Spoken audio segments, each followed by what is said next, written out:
ফিফার আনুষ্ঠানিক স্বীকৃতিতে golden ball জিতেছেন স্পেনের অধিনায়ক রদ্রি। তবে বিশ্বকাপের সামগ্রিক পারফরম্যান্স বিচার করলে লিওনেল মেসিকেই টুর্নামেন্টের সেরা ফুটবলার হিসেবে বেছে নিয়েছে আন্তর্জাতিক ফুটবল ইতিহাস ও পরিসংখ্যান সংস্থা IFFHS।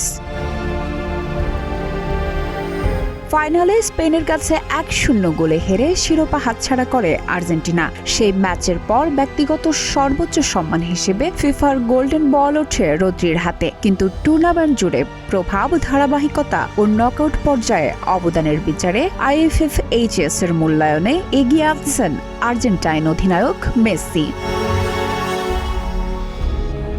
সংস্থাটি জানিয়েছে, এই নির্বাচন করা হয়েছে তাদের নিজস্ব ডেটাভিত্তিক পারফরম্যান্স ইন্ডেক্স ব্যবহার করে। খেলোয়াড়দের গোল, অ্যাসিস্ট, ম্যাচ রেটিং ও গুরুত্বপূর্ণ ম্যাচে প্রভাব সবকিছু নির্দিষ্ট সূত্রে বিশ্লেষণ করেই চূড়ান্ত সিদ্ধান্ত নেওয়া হয়েছে।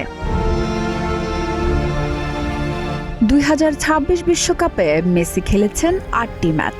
এই সময়ে তিনি করেছেন 8 গোল আর সতীর্থদের দিয়ে করিয়েছেন আরও 4টি গোল। পুরো আসরে তার গড় ম্যাচ রেটিং ছিল 8.33, যা IFFHS এর মূল্যায়নে বড় ভূমিকা রেখেছে।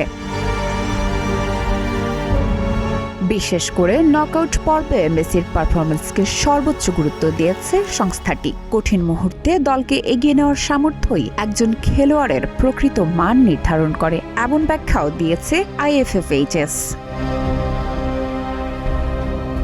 সংস্থাটি স্পষ্ট করেছে, এই স্বীকৃতি কোনো জনপ্রিয়তা বা আবেগের ভিত্তিতে নয়, বরং সম্পূর্ণ পরিসংখ্যান ও ম্যাচ ভিত্তিক বিশ্লেষণের ফল। তাই ফিফার গোল্ডেন বল রদ্রির হাতে গেলেও IFFHS এর চোখে 2026 বিশ্বকাপের সেরা ফুটবলার লিওনেল মেসি।